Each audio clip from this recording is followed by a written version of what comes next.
नमः श्रीयतिराजाय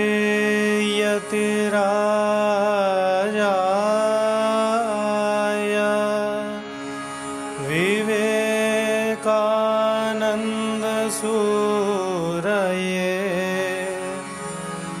सच्चित्सुखस्वरूपाय स्वामिने तापहारिणे स्वामिने तापहारिणे।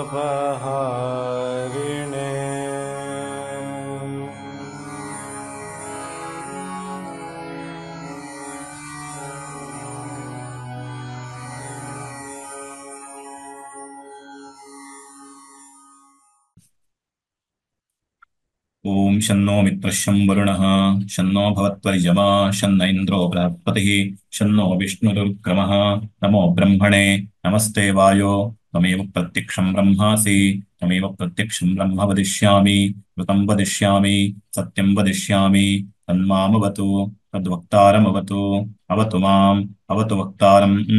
ओम शान्तिः शान्तिः शान्तिः।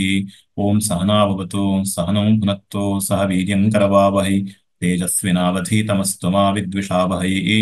ओम शान्तिः शान्तिः शान्तिः। यस्माज्जातं जगत्सर्वं यस्मिन्नेव प्रलीयते येनेदं धार्यते चैव तस्मै ज्ञानात्मने नमः। श्रीगुरुभ्यो नमः।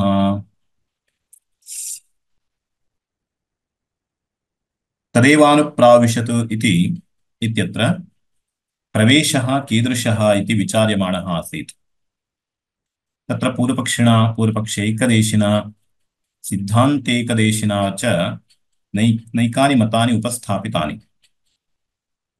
तानि मतानि कुतः न सम्भवन्ति इत्यपि सिद्धान्तिना प्रदर्शितम्। तत्र तर्हि कथं प्रवेशः व्यवस्थापनीयः। श्रूयते च प्रवेशः। श्रूयमाणस्य अस्य प्रवेशस्य यदि प्रामाण्यं न स्वीक्रियते चेत् वेदभागस्य अप्रामाण्यप्रसङ्गः। तदेवानुप्राविशतु इति वाक्यस्य वैयर्थ्यप्रसङ्गः। अतः कथञ्चित् अर्थव्याख्यानं तु कर्तव्यम् इति जातम्। तदानीं सिद्धान्तिना उच्यते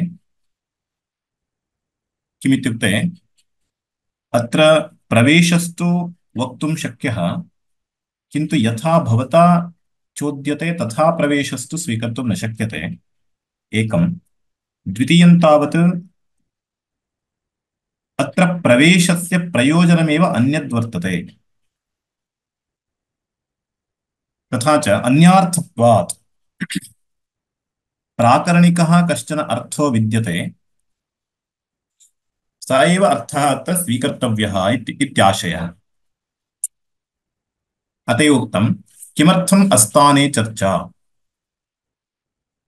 प्रकृतो हि अन्यः विवक्षितः अस्य वाक्यस्य अर्थः अस्ति, सः स्मर्तव्यः इति। तत्र अन्यार्थत्वात् इत्यनेन प्राकरणिकः कश्चन अन्य एव अर्थो विद्यते, स अर्थः स्वीकर्तव्यः। अतः श्रुतेः वैयर्थ्यप्रसङ्गः इति आक्षेपः अत्र न युक्तः इत्युक्तम्। प्रकृतो हि अन्यः विवक्षितो अस्य वाक्यस्य अर्थो अस्ति, सः स्मर्तव्यः।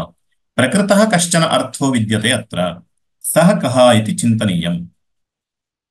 तथा च तदेव उदाहरन्ति ब्रह्मविदाप्नोति परं सत्यं ज्ञानमनन्तं ब्रह्म यो वेद निहितं गुहायाम् इति। प्रकृतमिदं सूत्रभूतं वाक्यं भवति ब्रह्मविदाप्नोति परमिति। तस्य विवरणात्मकं वाक्यं लक्षणात्मकं वाक्यं तस्य ब्रह्मणः सत्यं ज्ञानमनन्तं ब्रह्म इति। यो वेद निहितं गुहायाम् इति तद्वृत्तिस्थानीयं वाक्यं। तर्हि एतदिदानीम् अत्र तत्र विवक्षितः अर्थः कश्चन अस्य वर्तते। कः अर्थः इति चेत् ब्रह्म अत्र शुद्धं ब्रह्म स्वात्मत्वेन स्वात्मा भिन्नतया ज्ञेयत्वेन अत्र प्रतिज्ञातमस्ति। तादृशस्य प्रतिज्ञातस्य ब्रह्मणः सच्चिदानन्दस्वरूपस्य यो वेद निहितं गुहायाम् इत्यनेन हृदयाकाशे तस्य उपलब्धिः वक्तव्या वर्तते। तदेव अत्र प्रकृतमस्ति।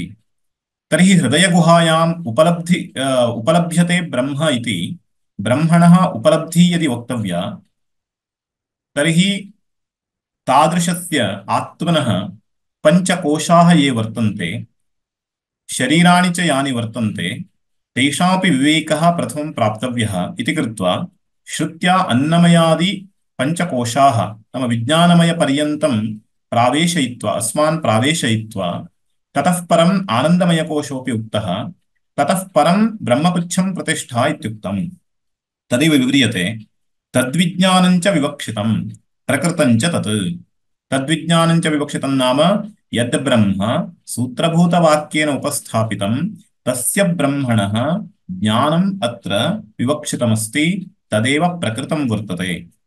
ब्रह्मस्वरूप अवगमाय च आकाशादि अन्नमयान्तं कार्यं प्रदर्शितं ब्रह्मावगमश्च आरब्धः। तथा च यद्ब्रह्म प्रतिज्ञातं ज्ञेयत्वेन प्रतिज्ञातं तस्य ब्रह्मणः स्वरूप बोधाय आकाशादि आरभ्य तत्र अन्नमयान्तं कार्यं प्रदर्शितम्।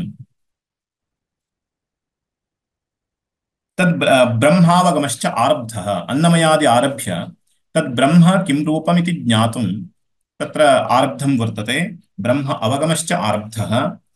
तत्र अन्नमयात् आत्मनः अन्योन्तरात्मा प्राणमयः तदन्तर्मनोमयः विज्ञानमयः इति। तथा च एवं रूपेण एकैकस्य कोशस्य तत्र परिचयः कारितः। विज्ञानगुहायां प्रवेशितः तत्र च आनन्दमयो विशिष्टः आत्मा प्रदर्शितः।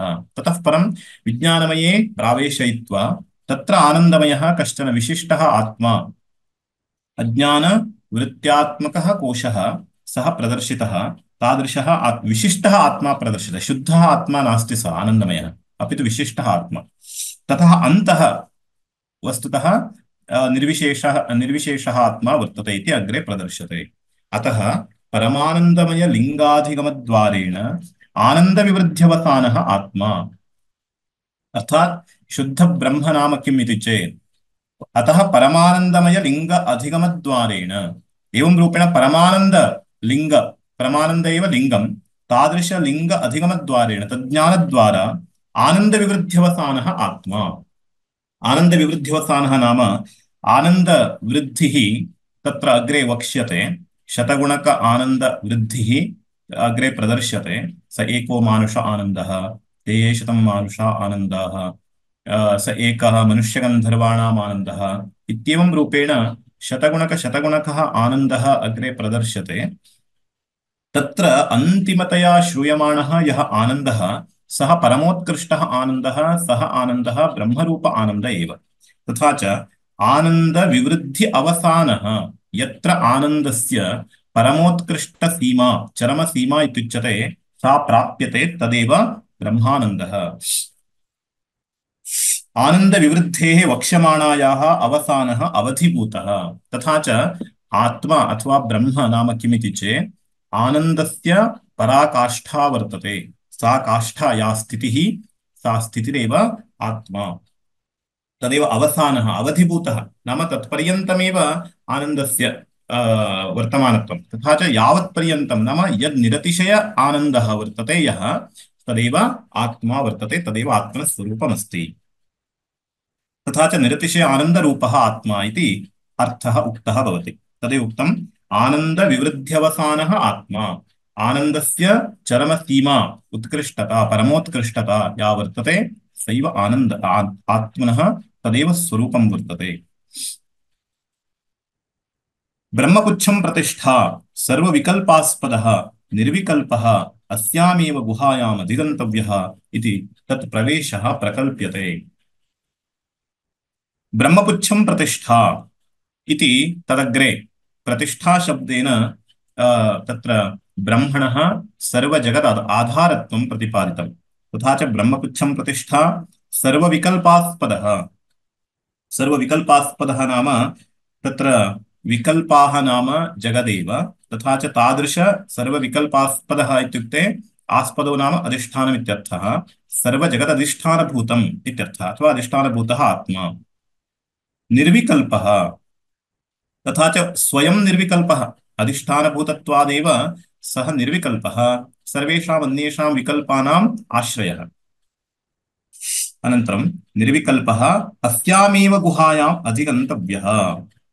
तथा च तादृशः आत्मा कुत्र अधिगन्तव्यः, कुत्र प्राप्तव्यः, तस्य उपलब्धिस्थानं किम् इति जिज्ञासायाम् उच्यते। गुहायाम् अस्यामेव गुहायाम् अर्थात् अस्यां बुद्धिगुहायामेव सः अधिगन्तव्यः, सः ज्ञातव्यः वर्तते। यतः हृदयाकाशे यः आत्मा वर्तते स एव वस्तुतः आत्मा।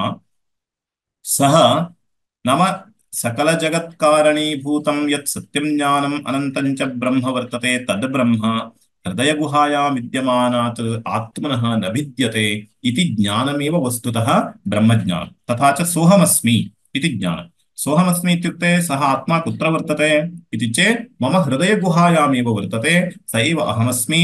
तत् तस्मात् तस्य ब्रह्मणः भेदो नास्ति इति ज्ञानमेव वस्तुतः मोक्षकारणं वर्तते। अतः तस्यामेव बुद्धिगुहायाम् अथवा तस्यामेव गुहायाम् उपलब्धव्यत्वेन ब्रह्मणः प्रतिपादनं क्रियते। अतः तस्यामेव गुहायाम् अधिगन्तव्यः सः आत्मा इति तत् प्रवेशः प्रकल्प्यते। अर्थात् प्रवेशः अत्र गौणः, वस्तुतः मुख्यः न। तर्हि कीदृशः प्रवेशः अत्र उच्यते? गौणः प्रवेशः अत्र उच्यते। कुतः उच्यते इत्युक्ते प्रविशति इव। प्रवेशस्य को लाभः? यद् यत्र प्रविष्टं तत्र तस्य उपलब्धिः भवति इत्याशयः।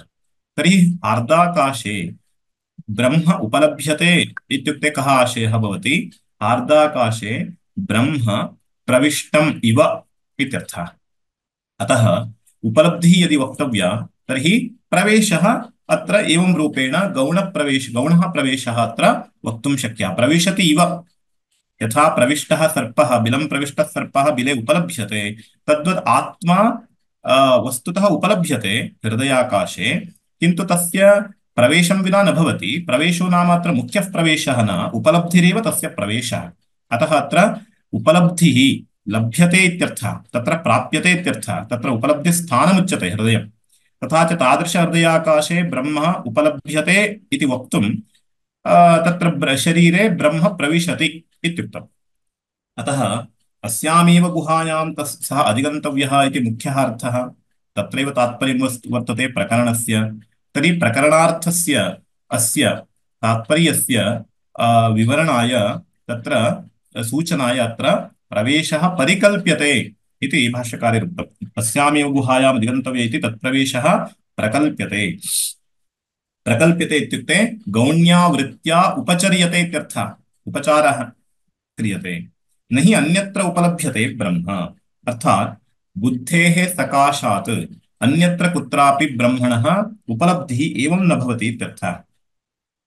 ब्रह्मचैतन्यस्य उपलम्भः बुद्धिगुहां विहाय अन्यत्र नास्ति इति कृत्वा न हि अन्यत्र उपलभ्यते ब्रह्म, यद्यपि सर्वत्र वर्तते, किन्तु प्राप्यते कुत्र?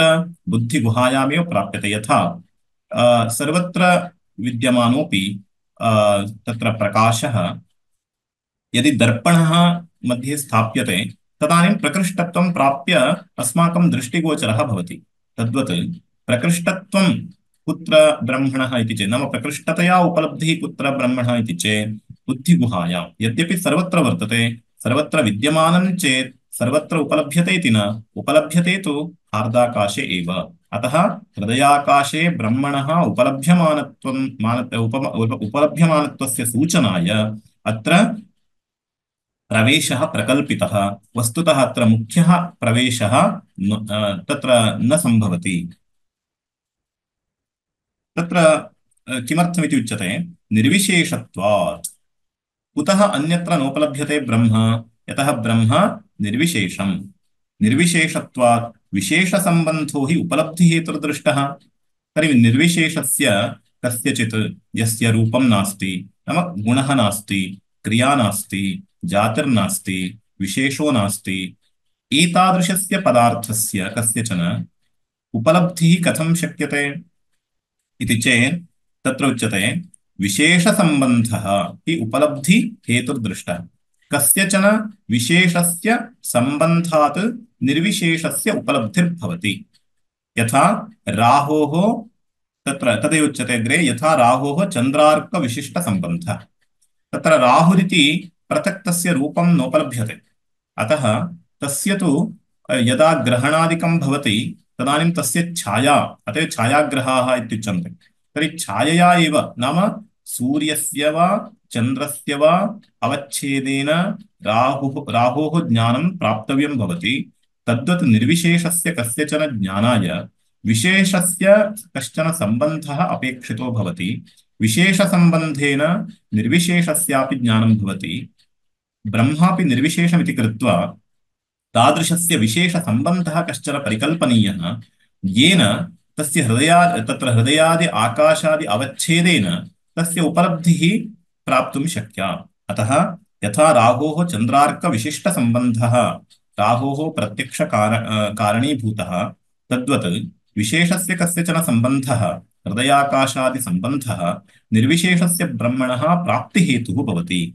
एवं अन्तःकरणगुहात्मसम्बन्धः। तर्हि अत्र प्रकृते कः सम्बन्धः ब्रह्मणः? अन्तःकरणगुहा आत्मसम्बन्धः। अन्तःकरणगुहा आत्मनोश्च यः सम्बन्धः तदेव ब्रह्मणः उपलब्धिहेतुः। तर्हि बुद्धिगुहायां ब्रह्म वर्तते, प्राप्यते इत्युक्ते बुद्धिगुहायाः आत्मनश्च सम्बन्धः कश्चन वर्तते, स च सम्बन्धः ब्रह्मणः उपलब्धिहेतुर्भवति। सन्निकर्षात् अवभासात्मकत्वाच्च अन्तःकरणस्य। अन्तःकरणं वृत्त्यात्मकमस्ति इति कृत्वा सा वृत्तिः आत्मना साकं सम्बन्धं प्राप्नोति। तथा च सन्निकर्षात् सम्बन्धात् इत्यर्थः। अवभासात्मकत्वाच्च अर्थात् अन्तःकरणं प्रकाशात्मकमपि वर्तते। तथा च अन्तःकरणवृत्तिः यदा उत्पद्यते तदानीं तत्तत् देशे विद्यमान, नाम तत्तत् विषयावच्छिन्नप्रदेशे विद्यमान अज्ञानावरणस्य नाशो भवति। ततः परं तत्र आत्मप्रकाशः प्रकाश्यते। अतः सन्निकर्षात् अवभासात्मकत्वाच्च अन्तःकरणस्य इदं वैशिष्ट्यम्। अन्तःकरणम् अन्येन साकं सन्निकर्षं प्राप्नोति, सम्बन्धं प्राप्नोति, वृत्तिद्वारा बुद्धिसम्बन्धं प्राप्नोति इत्यर्थः। तथा च अवभासात्मकत्वाच्च प्रकाशात्मकत्वात् इत्यर्थः। अन्तःकरणस्य प्रकाशात्मकत्वाच्च अन्तःकरणस्य तत्र उपलब्धिहेतुत्वं सम्भवति। ब्रह्मणः उपलब्धिहेतुत्वम् अन्तःकरणस्य सम्भवति। यथा च आलोकविशिष्टा घटादि उपलब्धिः एवं बुद्धिप्रत्यय आलोकविशिष्ट आत्मोपलब्धिः स्यात्, तस्मात् उपलब्धिहेतौ गुहायां निहितमिति प्रकृतमेव। तथा च दृष्टान्तः दीयते। यथा च आलोकविशिष्टा घटादि उपलब्धिः।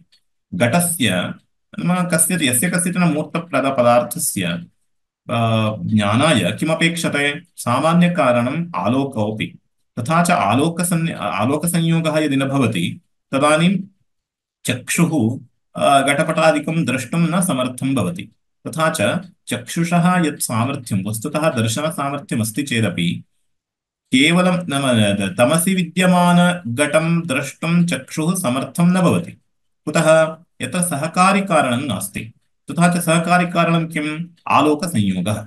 तथा च आलोकसंयोगः यदि वर्तते तदानीमेव विद्यमानः घटः दृश्यते चक्षुषा। तद्वत् यथा च आलोकविशिष्टा घटादि उपलब्धिः एवं बुद्धिप्रत्ययालोकविशिष्टात्मोपलब्धिः।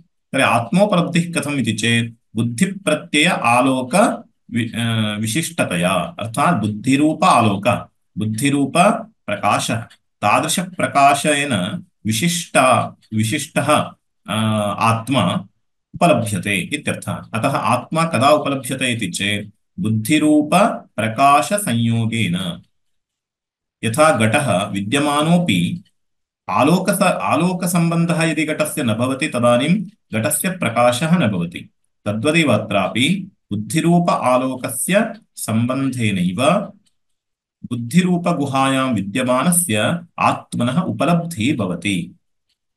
तथा च निर्विशेषस्य ज्ञानाय कश्चन सम्बन्धः अपेक्षितः विशेषस्य, स एव विशेषसम्बन्धः अत्र बुद्ध्यात्मनोः वर्तते इति कृत्वा बुद्धेः प्रकाशात्मकत्वात् प्रकाशरूपबुद्धेः संसर्गेण अथवा सन्निकर्षेण आत्मनः उपलब्धिः भवति। तदेव आत्मनः उपलब्धिहेतुः अपि। तदेव उच्यते तस्मादुपलब्धिहेतौ गुहायां निहितमिति प्रकृतमेव। उपलब्धिहेतौ गुहायां, तथा च उपलब्धिहेतुः गुहा, तादृशगुहायां निहितम् इति। निहितं नाम आत्मा निहितः इत्यर्थः, आत्मा स्थापितो वर्तते इति कृत्वा प्रकृतमेव निहितमिति प्रकृतमेव। अयमर्थः प्रकृत एव वर्तते अत्र इति कृत्वा अयं प्रकृतः अर्थः अत्र वक्तव्यः प्रवेशश्रुत्या, न तु वस्तुतः प्रविशति इति वा अथवा सावयवत्वं स्वीकृत्य प्रविशति इति वा, तत्सर्वम् अत्र कल्पनीयमिति नास्ति। अत्र प्रवेशो नाम उपलभ्यते इत्यर्थः। तर्हि उपलब्धिहेतुः यः तत्र बुद्धिसंयोगः, तादृशबुद्धिसंयोगो वर्तते आत्मनः, तदानीं हार्दाकाशे आत्मा उपलभ्यते इति वक्तुं तत्र तस्य प्रवेशः कल्प्यते, गौण्यावृत्त्या कल्प्यते इत्यर्थः। तद्वृत्तिस्थानीये तु इह पुनः तत्सृष्ट्वा तदेवानुप्राविशत् इत्युच्यते। तद्वृत्तिस्थानीये तु इह, तद्वृत्तिस्थानीये नाम तत् विवरणस्थानीयम् इत्यर्थः, व्याख्यास्थानीय इत्यर्थः। वृत्तिर्नाम व्याख्या। तद्वृत्तिस्थानीये तु इह पुनः तत्सृष्ट्वा तदेवानुप्राविशत् इत्युच्यते। अर्थात् अत्र पौनरुक्ति दोषोऽपि नास्ति। कुतः? यतः अत्र पूर्वं व्याख्यानं पूर्वं यत् उक्तं तद् व्याख्येयमस्ति, इदानीं व्याख्यानमस्ति। तथा च व्याख्यानव्याख्येय रूपेण अत्र किमस्ति, पूर्वं यदुक्तं तत्र बुद्धिगुहायाम् उपलभ्यते इति पूर्वमुक्तं, यो वेदनिहितं गुहायाम् इति, तस्य व्याख्येयत्वमापन्नम्। अस्य भागस्य इदानीं व्याख्यानात्मकत्वं, नाम व्याख्यानं क्रियते इत्यर्थः, प्रवेशश्रुतेः व्याख्यानात्मकत्वम् इति कृत्वा व्याख्यानव्याख्येयभाव आपन्नयोः अनयोः पौनरुक्त्यदोषः नास्ति। तद्वृत्तिस्थानीये तु इह पुनः तत्सृष्ट्वा तदेवानुप्राविशत् इत्युच्यते। तद्व्याख्यानाय अत्र प्रवेशः परिकल्प्यते। तस्य व्याख्यानाय बुद्धिगुहायाम् आत्मा उपलभ्यते इत्यर्थस्य व्याख्यानाय इत्यर्थः। तदेव इदम् आकाशादिकारणं कार्यं सृष्ट्वा तमनुप्रविष्टमिव अन्तर्गुहायां बुद्धौ द्रष्टृ श्रोतृ मन्त्र विज्ञातृ इत्येवं विशेषवद् उपलभ्यते। तर्हि इदानीं प्रवेशः गौणः चेत् किम् आयातम्? एतदायातं तदेव इदम् आकाशादिकारणम्। एवं रूपेण आकाशादीनां सृष्टिकारणं यद्वर्तते तदेव नाम तत्र ब्रह्म, तदेव ब्रह्म अथवा यः आत्मा आकाशादीनां सृष्टा वर्तते, कार्यं सृष्ट्वा सकलं जगत् सृष्ट्वा तमनुप्रविष्टमिव नाम तादृश आत्मानं तादृश जगत् प्रविष्टमिव आत्मा वस्तुतः न प्रविशति, अतएव इवकारः वर्तते। इव इत्युक्ते अर्थः वस्तुतः प्रवेशः नास्ति, किन्तु गौणः प्रवेशः, प्रविष्ट इव भवति। अतः तमनुप्रविष्टमिव अन्तर्गुहायां बुद्धौ बुद्धिगुहायाम् अन्तः द्रष्टृश्रोत्र मंत्र विज्ञातृ नाम एवं रूपेण बुद्धिगुहायां प्रविष्टः सन् आत्मा नानाविध धर्म विशिष्टः इव भवति। कुतः? बुद्धौ विद्यमानाः ये धर्माः, ते धर्माः इदानीम् आत्मनि संक्रमन्ते, आरोप्यन्ते।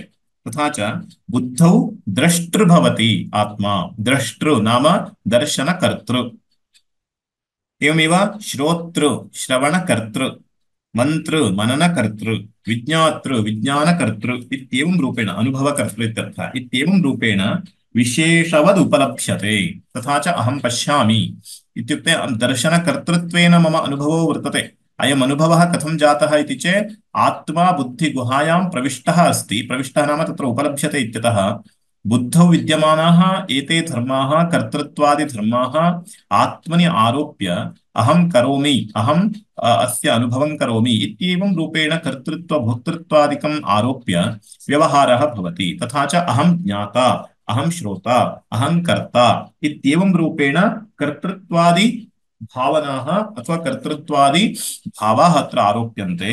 तथा च निर्विशेष निर्विशेषोऽपि आत्मा इदानीम् अभोक्तापि भोक्ता इव अकर्तापि कर्ता इव भवति। तदेव द्रष्टृश्रोत्र मंत्र विज्ञातृवद् उपलभ्यते इत्युच्यते। विज्ञातृ इत्येवम् उपलभ्यते। स एव तस्य प्रवेशः। स एव तस्य प्रवेशः नाम कोऽर्थः? निर्विशेषस्यापि आत्मनः द्रष्टृत्वं मन्त्रत्वं श्रोतृत्वम् एतत् सर्वं यदा आगतं तदेव तस्य प्रवेशः। तादृशभावापन्नत्वमेव तस्य प्रवेशः। तस्मात् अस्ति तत्कारणं ब्रह्म। अतः तत्कारणं ब्रह्म अस्ति। तत्कारणं ब्रह्म अस्ति इत्यनेन किं ज्ञायते? तत्र ब्रह्म अस्ति न वा इति संशयस्य अत्र उत्तरम् उक्तं भवति, समाधानम् उक्तं भवति, अस्त्येव ब्रह्म इति। अतः अस्ति अस्तित्वात् अस्तीत्येव उपलब्धव्यं तत्। एवं रूपेण हृदयगुहायां ब्रह्म उपलभ्यते। अत एव एतेन ज्ञायते ब्रह्म अस्तीति। ब्रह्म अस्ति अत एव अस्तीत्येवोपलब्धव्यः। अस्ति अस्तीत्येव वक्तव्यं। यः असदिति वदति सः असन्नेव स भवति। असद्ब्रह्मेति वेद चेत्। अतः अस्ति ब्रह्मेति चेद्वेद सन्तमेनं ततो विदुरिति इति यत्पूर्वमुक्तं तदिदानीं सङ्गच्छते। तत् कार्यम् अनुप्रविश्य किम्? इदानीं कार्यानुप्रवेशः उक्तः। तथा च सृष्टि वाक्यस्य सृष्टिवाक्यस्य नाम प्रवेशवाक्यस्य किं तात्पर्यं जातं? जगदिदं सृष्ट्वा जगत् अनुप्राविशत् इत्यस्य आत्मा बुद्धिगुहायाम् उपलभ्यते। तथा च प्रवेशः गौणः इत्युक्तम्। अस्तु, नाम ततः परं किं जातं? नाम ब्रह्म इदानीं सर्वत्र उपलभ्यते, तर्हि अनन्तरं किं जातं? सच्चत्यच्चाभवत्। नाम जगदिदं सृष्ट्वा तत्र प्रविष्ट इव भूत्वा अनन्तरं सच्चत्यच्चाभवत्। सत् च त्यत् त्यत् च सच्चत्यच्चे सच्चत्यच्च अभवत्। सच्च त्यच्च अभवत् इत्यर्थः। सच्च नाम कोऽर्थः? सत् इत्यर्थः। सत् असत् च, सत् च असत् च सच्च त्यच्चे। तथा च सच्च त्यच्चाभवत्। सच्च अभवत् त्यत् च अभवत्। सन्नाम किं? मूर्तम् इत्यर्थः। मूर्तद्रव्याणि इत्यर्थः। मूर्तद्रव्याणि नाम अत्र रूपवन्ति द्रव्याणि इत्यर्थः। तानि तानि अत्र भूतानि, त्रीणि भूतानि यानि भवन्ति, पृथिवी जलं तेजः, रूपवन्ति भवन्ति। मूर्तशब्देन एतेषां त्रयाणां भूतानां सङ्ग्रहः क्रियते। सत् च अभवत्। अनन्तरं त्यच्च अभवत्। त्यत् त्यत् नाम अमूर्तम्। अमूर्तं नाम वायुः गगनञ्च, अर्थात् पञ्चभूतानि अभवत्। मूर्तामूर्ते हि अव्याकृतनामरूपे आत्मस्थे अन्तर्गतेन आत्मना व्याक्रियेते। मूर्तामूर्ते नाम तदेव अभवत् इत्यर्थः। तत् सृष्ट्वा तदेव अभवत्।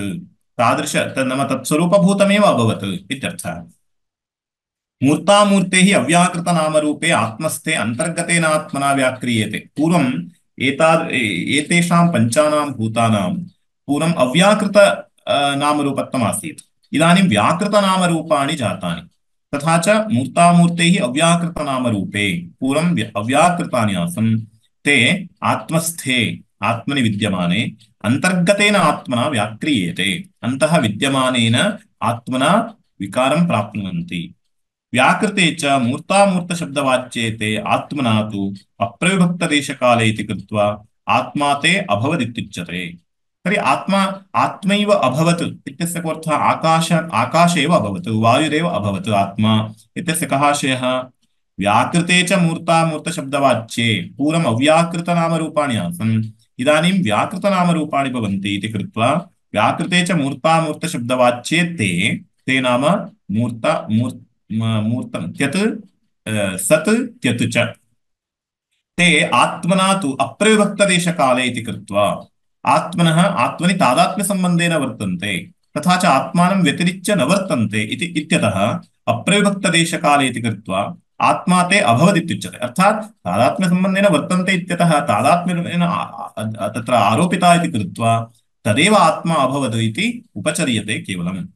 किञ्च यदिदं किञ्च ततः पूर्वं सत्यत्यच्चाभवत् निरुक्तञ्च निलयनञ्च विज्ञानञ्च विज्ञानञ्च सत्यञ्च नृतञ्च इति चतुर्विधत्वं तत्र उच्यते। तदेकमुच्यते। इदानीं सत्यत्यच्चाभवत् इति उक्तं। सच्च नाम मूर्तम्, असच्च नाम अमूर्तम्। इदानीं निरुक्तञ्च अनिरुक्तञ्च अभवत्। नाम इदं सर्वं सृष्ट्वा ब्रह्म निरुक्तमभवत्, अनिरुक्तञ्च अभवत्। निरुक्तं नाम किम्? निष्कृष्य समान असमान जातीयेभ्यः देशकालविशिष्टतया इदं तदित्युक्तम्। अनिरुक्तं तद्विपरीतं निरुक्तानिरुक्ते अपि मूर्तामूर्तयोरेव विशेषणे। अर्थात् निरुक्तञ्च निरुक्तञ्च निलयनञ्च निलयनञ्च विज्ञानञ्च विज्ञानञ्च इत्येतानि सर्वाण्यपि पूर्वोक्तमूर्तामूर्तयोरेव विशेषणानि भवन्ति। तथा च सत् इत्यनेन मूर्तमुक्तं, त्यदित्यनेन अमूर्तमुक्तम्। अनयोः द्वयोरपि एतानि विशेषणानि भवन्ति। कानि? निरुक्तञ्च अनिरुक्तञ्च। तथा च निरुक्तं नाम किम्? निष्कृष्य समान असमान जातीयेभ्यः देशकालविशिष्टतया इदं तत् इत्युक्तम्। अर्थात् निरुक्तं नाम निष्प्रकारकम् इत्यर्थः। नाम इदं तत् इति यद् निरुच्यते, निर्वक्तुं शक्यते, तदेव निरुक्तम्। इदं तदिति इत्युक्ते तत्र नामरूप व्याकृतम् इत्यर्थः। नामरूपयोः व्याकरणं जातमस्ति इत्यर्थः। ततः परमेव इदं किञ्चित्, इदम् एतत्, अयं घटः, अयं पटः इत्येवं रूपेण ज्ञानविषयो भवति। तथा च इदं त्वेन ज्ञानविषयत्वमेव अत्र निरुक्तत्वम्। निरुक्तं नाम निष्कृष्य समान असमान जातीयेभ्यः। अर्थात् तत्र विशिष्टतया तस्य ज्ञानं भवति। नाम तस्य निष्कृष्टतया ज्ञानं भवति। घटो नाम घटस्य लक्षणं ज्ञायते अस्माभिः, स्वरूपमिव ज्ञायते। अतः स्वरूपज्ञान विशिष्टतया भासमानत्वमेव निरुक्तत्वम्। देशकालविशिष्टतया नाम इदमत्र वर्तते, अयं घटः मृदा निर्मितः, इदानीम् अत्र वर्तते इत्येवं रूपेण देशकालविशिष्टतया इदं तत् इति उक्तम्। अनिरुक्तम्, अनिरुक्तं तद्विपरीतं। तर्हि निरुक्तं नाम एवं रूपेण निर्वक्तुं शक्यम्, अनिरुक्तं नाम तद्विपरीतं भवति। कथं तद्विपरीतं नाम इदं किञ्चित्, इदम् एतत् इति निष्कृष्य वक्तुं न शक्यते, तदनिरुक्तं भवति। तथा च निरुक्तानिरुक्तेऽपि मूर्तामूर्तयोरेव विशेषणे। तत्र मूर्तं तावत् एवम् इदम् एवम् अत्र अस्ति इति वक्तुं शक्यते। अमूर्तं च तावत् अनिरुक्तं भवति। नाम इदम् एवं रूपेण वर्तते इति वक्तुं न शक्यते, यतः रूपादीनाम् अभावात्। यथा सच्चत्यच्च प्रत्यक्षपरोक्षे तथा निलयनञ्च निलयनञ्च। एवमेव तत्र निरुक्तञ्च निरुक्तञ्च इत्युक्तं। ततः परं निलयनञ्च अनिलयनञ्च इत्युच्यते। सच्च त्यच्च प्रत्यक्षपरोक्षे। सन्नाम मूर्तं, त्यत् नाम अमूर्तं। तर्हि मूर्तस्य प्रत्यक्षत्वम्, अमूर्तस्य परोक्षत्वं यथा तद्वत् निलयनञ्च निलयनञ्च। निलयनस्यापि मूर्त तत्र प्रत्यक्षादिविषयत्वम्, अनन्तरम् अनिलयनस्य अमूर्तत्वम् अथवा प्रत्यक्षादि अविषयत्वम्। निलयनं नाम कोऽर्थः तर्हि? निलयनं नाम नीडम् आश्रयः, मूर्तस्यैव धर्मः। निलयनं नाम मूर्तस्य धर्मः, तत्र आधारत्वं वर्तते इत्यर्थः। निलयनं नीडम् आश्रयत्वं वर्तते।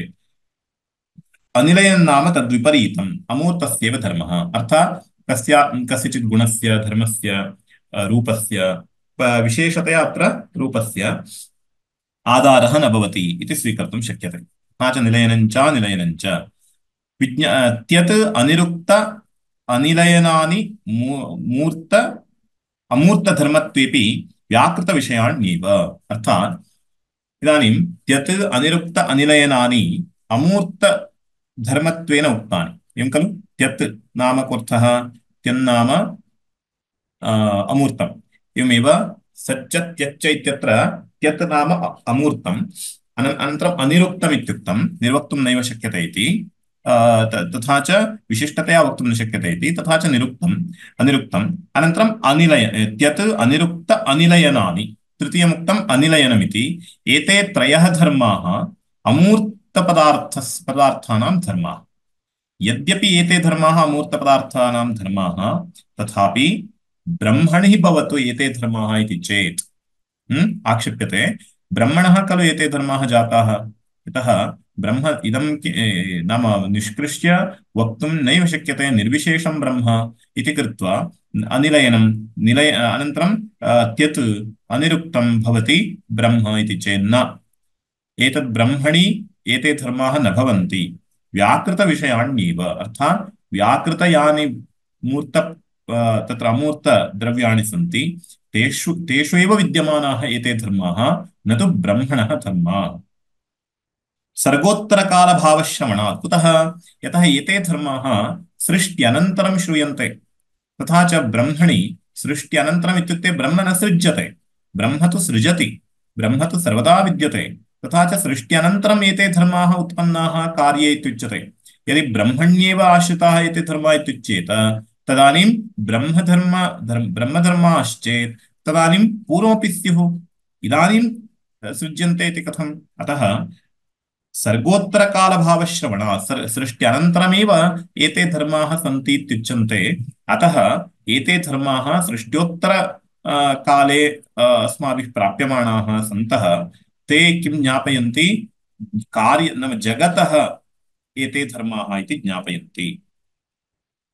त्यदिति प्राणादि अनिरुक्तं तदेव अनिलयनञ्च। त्यत् इत्युक्ते प्राणादि, प्राणादि नाम वायुः आकाशः च इत्यर्थः। आदिशब्देन आकाशस्य ग्रहणं, प्राणो नाम अत्र वायुः, तथा च त्यत् नाम तत्र वायुः, एवमेव आदिशब्देन आकाशस्य संग्रहः। अनिरुक्तं तदेव अनिलयनञ्च, अर्थात् एते एव भूते तत्र अनिरुक्ते अनिलयने च भवतः।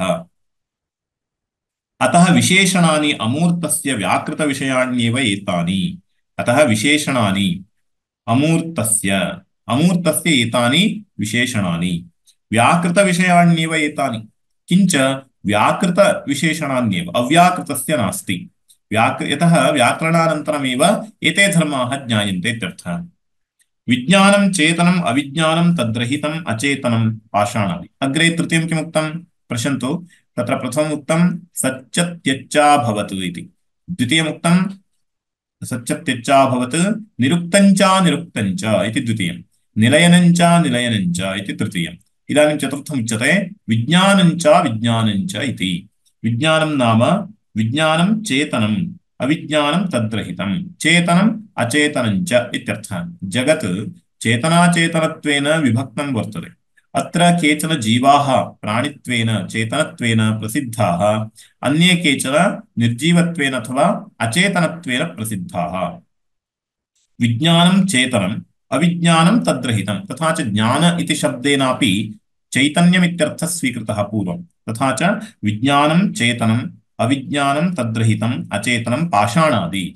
यत्र क्रियाः सम्भवन्ति ते पदार्थाः चेतनाः इति लोके प्रसिद्धं, तथा च लोकप्रसिद्धिं स्वीकृत्य अत्र चेतनाचेतनविभागः प्रदर्शितः। तादृशचेतनाचेतनप्रविभक्तं यज्जगत् तदेव अत्र विज्ञानञ्च अविज्ञानञ्च इत्युच्यते। नाम जगतः सृष्ट्यनन्तरं ब्रह्म किमभवत्? चेतनमपि अभवत् अचेतनमपि अभवत्। अभवत् इत्यस्य कः आशयः? ततः परं चेतनम् अचेतनम् इति शब्दव्यवहारविषयत्वं प्राप्नोति तावदेव। वस्तुतः तद्रूपेण विद्यमानमपि ब्रह्मचैतन्यमेव, तदेव एकं ब्रह्मचैतन्यं नानाविधतया आहूयते। अतः विज्ञानं चेतनम् अविज्ञानं तद्रहितम् अचेतनं पाषाणादि सत्यञ्च। तदग्रे किमस्ति? विज्ञानञ्च अविज्ञानञ्च सत्यञ्च अनृतञ्च अभवत् ब्रह्म। तर्हि इदानीं सत्यम् असत्यं नाम किम् इति विव्रियते। तत्र सत्यञ्च व्यवहारविषयम् अधिकारात् न परमार्थसत्यम्। अत्र सत्यशब्देन सत्यं ज्ञानमनन्तं ब्रह्म इत्यत्र यत् सत्यत्वम् उक्तं तदत्र न स्वीकर्तव्यं। कुतः? जगति विद्यमानाः धर्माः एते सर्वेपि। तर्हि एवं रूपेण जगत् सृष्ट्वा तत्र तद्रूपेणैव अभवत् ब्रह्म इत्युच्यते। तथा च निरुक्तञ्च निरुक्तञ्च अभवत्, निलयनञ्च निलयनञ्च अभवत्, विज्ञानञ्च विज्ञानञ्च अभवत्, सत्यञ्च अनृतञ्च अभवत्। इत्युक्ते जगति केचन पदार्थाः सत्यत्वेन प्रसिद्धाः। उदाहरणार्थं लौकिकसत्यत्वम् इति किञ्चित् सत्यत्वमस्ति, तदेव व्यावहारिकत्वम् इत्युच्यते। व्यावहारिकत्वं नाम ब्रह्मज्ञानपर्यन्तं सत्यत्वेन प्रसिद्धमस्ति। यथा घटः अथवा अग्निः, अग्निः दहति इत्यादिकं सर्वमपि व्यावहारिकं। घटः पटः एतत् सर्वमपि व्यावहारिकं। ब्रह्मज्ञानानन्तरमेव एतेषां बाधो भवति, तावत्पर्यन्तं बाधो न भवति। अतः व्यावहारिकसत्यत्वम् अथवा व्यावहारिकप्रामाण्यम् एतेषां वर्तते। तथा च सत्यं नाम अत्र व्यावहारिकसत्यम् इत्यर्थः। अनन्तरम् असत्यं नाम तद्विपरीतम्, अर्थात् संसारावस्थायामेव बाध्यमानत्वम् इत्यर्थः। तथा च संसारावस्थायाम् अबाध्यमानत्वम् अत्र सत्यत्वम्, संसारावस्थायां बाध्यमानत्वम् अत्र असत्यत्वम् अथवा अनृतत्वम्। तथा च अनृतशब्देन अत्र किं कथ्यते? प्रातिभासिकं कथ्यते। तदेव अत्र उक्तं पाषाणादि। पाषाणादि नाम कोऽर्थः? पाषाणादिकं सर्वमपि ब्रह्मज्ञानपर्यन्तमपि सत्यमित्यर्थः। अतः पाषाणादि सत्यं, तदेव व्यावहारिकसत्यमित्यर्थः। व्यवहारविषयम् अधिकारात् न परमार्थसत्यम्, एकमेव हि परमार्थसत्यं ब्रह्म। वस्तुतः तत्र व्यावहारिकसत्यं पारमार्थिकसत्यम् इति वस्तुतः भेदः नास्ति सत्यस्य, सत्यं तु एकमेव तत्। यतः परमार्थसत्यं तु ब्रह्मैव, एतत्तु व्यावहारिकमित्युच्यते। नाम व्यवहारस्य बाधपर्यन्तमेव तस्य वर्तमानत्वम् अथवा ज्ञाने विषये क्रियमाणत्वम्। ततः परं तु तं नास्त्येव, नेहना नास्ति किञ्चन इत्यादि श्रुत्या स्वयं बाध्यमानत्वात्। विज्ञानं चेतनम् अविज्ञानं तद्रहितम् अचेतनं पाषाणादि, सत्यञ्च व्यवहार विषयम् अधिकारात् न परमार्थसत्यम्।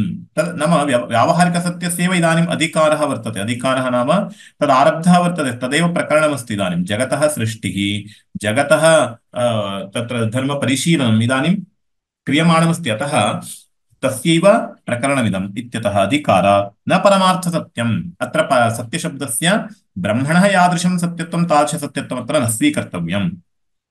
एकमेव हि परमार्थसत्यं ब्रह्म। इह पुनः व्यवहारविषयम् आपेक्षिकं सत्यं। तथा च अत्र सत्यशब्दस्य कोऽर्थः? व्यावहारिकं सत्यमित्यर्थः। व्यवहारविषयम् आपेक्षिकम्, आपेक्षिकं नाम तत्र अन्यापेक्षया इदं सत्यं। यथा रजतापेक्षया शुक्तिः सत्या। वस्तुतः शुक्तिरपि न सत्या, यतः शुक्तिरपि मिथ्यैव। तर्हि ब्रह्मैव सत्यं। तर्हि ब्रह्मभिन्नस्य सर्वस्यापि मिथ्यात्वात् शुक्तेरपि मिथ्यात्वमेव। किन्तु कथं तर्हि शुक्तिः सत्या इत्युच्यते इति चेत् रजतापेक्षया सत्या इत्युच्यते। रजतं तु व्यवहारकाले एव बाध्यते, शुक्तिः तु व्यवहारकाले न कदापि बाध्यते।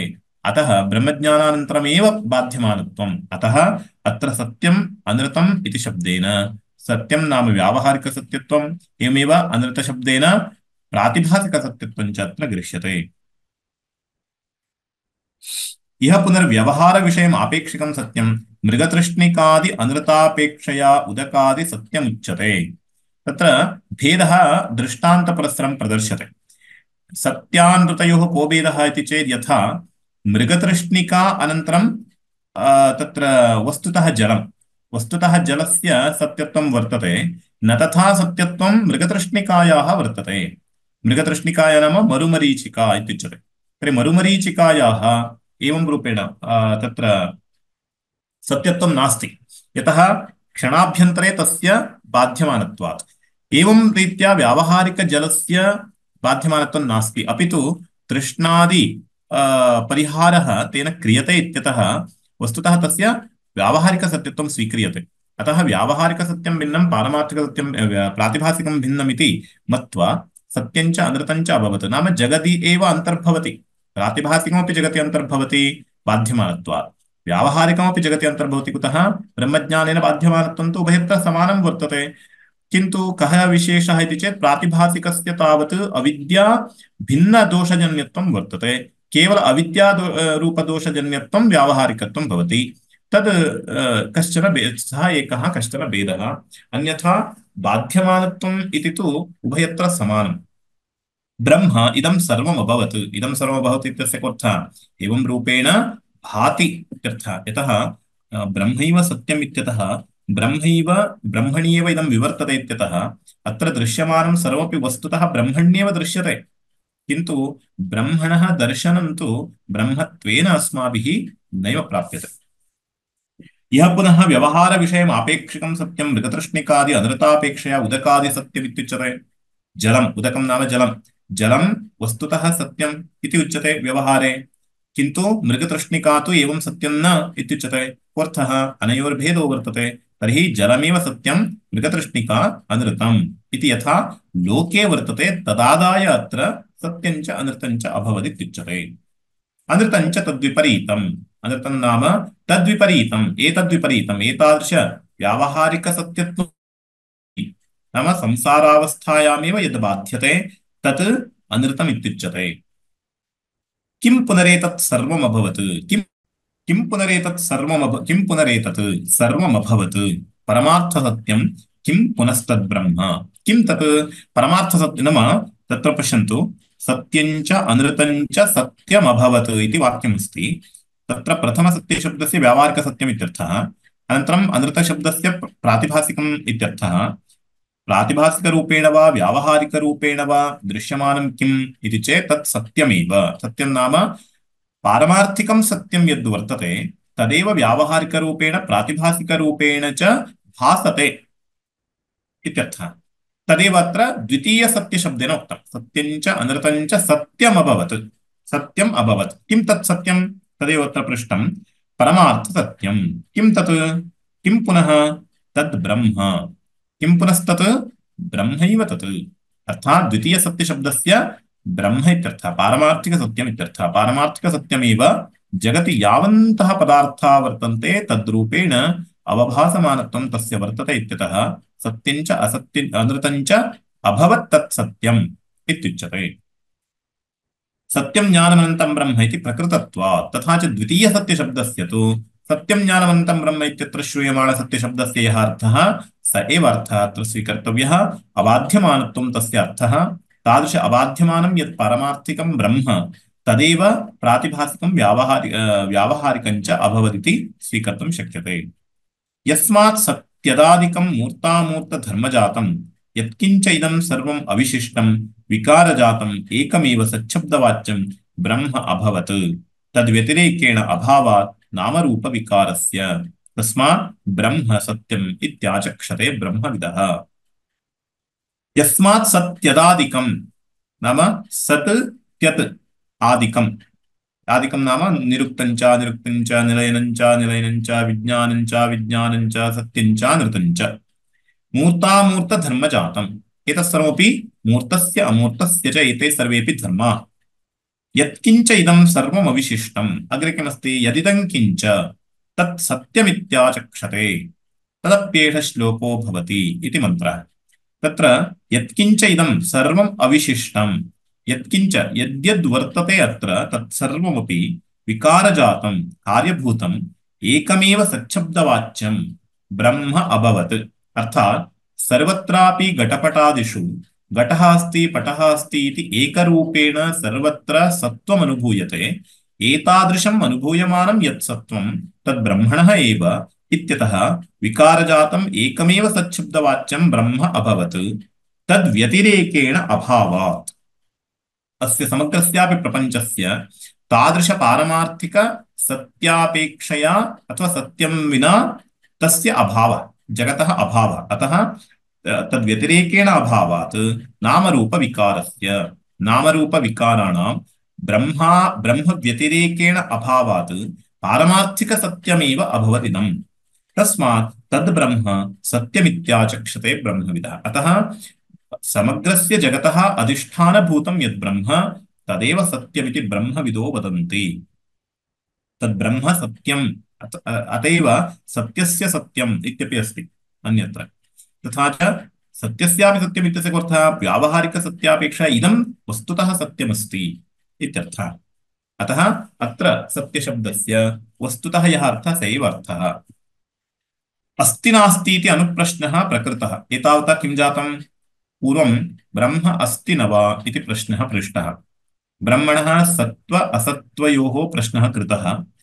तदेव अत्र अस्ति नास्ति इति अनुप्रश्नः प्रकृतः तस्य प्रतिवचनविषयः एतदुक्तम् तस्य समाधानाय एतदुक्तम् किमिति आत्मा अकामयत बहुस्यामिति तर्हि ब्रह्म वर्तते इति प्रदर्शनाय तत् समाधानस्थानीयः मन्त्रः आरब्धः किमिति आत्मा सोकामयत बहुस्यां प्रजायेयेति इति सः यथा कामञ्च आकाशादिकार्यं सत्यदादिलक्षणं सृष्ट्वा तर्हि तद् ब्रह्म किम् अकरोत् समग्रं जगत् सृष्टवत् सृष्ट्वा तदनुप्रविश्य तस्य अनुप्रविश्य नाम कोऽर्थः तत्र आर्दाकाशे तस्य उपलब्धिर्भवति इत्यर्थः तदेव अत्र अनुप्रविश्य इत्युच्यते पश्यन् शृण्वन् मन्वानः तथा च बुद्धिधर्म विशिष्टतया भासते तदेव अत्र पश्यन् शृण्वन् मन्वानः विजानन् नाम एतासां क्रियाणां कर्तृरूपेण प्रतिभासते विजानन् बहु अभवत् अनन्तरं बहु अभवत् तदेव ब्रह्म तस्मात् तदेव इदम् आकाशादिकारणं कार्यस्थं परमे व्योमन् हृदयगुहायां निहितं तत्प्रत्यय अवभास विशेषेण उपलभ्यमानम् अस्ति एवं विजानीयात् इत्युक्तं भवति एतेन किम् उक्तं भवति तत्र एवं विजानन् बहु अभवत् एकमेव ब्रह्म पूर्वमासीत् तद्ब्रह्मैव नानाविध तत्र जगति विद्यमानपदार्थरूपेण भासते तस्मात् तदेव इदम् आकाशादिकारणं कार्यस्थम् इत्युक्ते एकमेव ब्रह्म कारणरूपेणापि वर्तते कार्ये अनुप्रविष्टत्वेन रूपेणापि उपलभ्यते अतः आकाशादिकारणं कार्यस्थं परमे व्योमन् तदेव एकमेव ब्रह्म सर्वव्यापकं च ब्रह्म परमे व्योमन् स्वस्वहृदयगुहायां परमाकाशे हृदयगुहायां निहितं वर्तते स्थापितं वर्तते उपलभ्यते तत्प्रत्यय अवभास विशेषण उपलभ्यमानम् अस्ति इत्येवं विजानीयात् तथा च एवं रूपेण स्वहृदयाकाशे तादृश जगत्कारणीभूतं ब्रह्म उपलभ्यते अतः तद् परमकारणं यद् ब्रह्म वर्तते अस्ति इति निष्प्रत्यूहं चिन्तनीयम् इति विजानीयात् इत्युक्तं भवति अतः तस्य ब्रह्मणः अस्तित्वनास्तित्वविषये संशयः न कार्यः ब्रह्म अस्त्येव तत् हृदयाकाशे उपलभ्यते एव इति चिन्तनीयम् तदेतस्मिन्नर्थे ब्राह्मणोक्ते एषः श्लोकः मन्त्रो भवति अस्मिन्नर्थे एव अयं मन्त्रः उक्तः यथा पूर्वेषु अन्नमयादि आत्मप्रकाशकाः पञ्चस्वपि पूर्वम् एकैकस्य कोशस्य अन्नमयादीनां कोशानां प्रकाशकाः मन्त्राः आसन् तद्वदेव अत्रापि एवं सर्वान्तरतम आत्मास्तित्वप्रकाशकोऽपि मन्त्रः कार्यद्वारेण भवति एवं रीत्या अत्र कार्यद्वारेण इत्युक्ते जगत्सृष्टि प्रकाशनद्वारा सर्वान्तरतम आत्मास्तित्वप्रकाशकः अयं मन्त्रः सर्वात्म भूतस्य आत्मनः प्रकाशकः भवति अयं मन्त्रः यतः तत्र जगतः सृष्ट्यादिकं श्रावयित्वा पञ्चकोशानां विवरणं कारयित्वा तदन्तर्वर्ति उच्चशब्देन निर्दिष्टं यद् ब्रह्म तदेव परमानन्दस्वरूपमिति तत्र विज्ञाप्य सर्वात्मभावं प्रति कारणं भवति इति कृत्वा सर्वान्तर आत्मास्तित्व प्रकाशकः अयं मन्त्रः वर्तते कार्यद्वारेण भवति इति उक्त्वा षष्ठः अनुवाकः समाप्यते श्वः सप्तमः अनुवाकः आरप्स्यते इतोपि अनुवाकत्रयं वर्तते अस्तु समापयामः ओम सहना भवतु सहनौ पुनक्तु सह वीर्यं करवावहै तेजस्विनावधीतमस्तु मा विद्विषावहै ओम शान्तिः शान्तिः शान्तिः संशयाः सन्ति वा अस्तु मिलामः धन्यवादः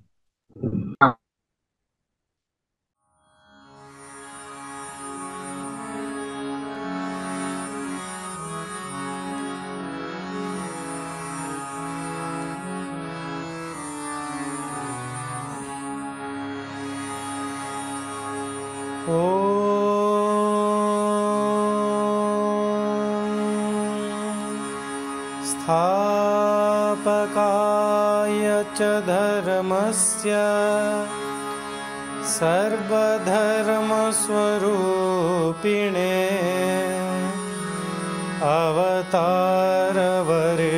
अवतारवरिष्ठाय रामकृष्णाय ते नमः।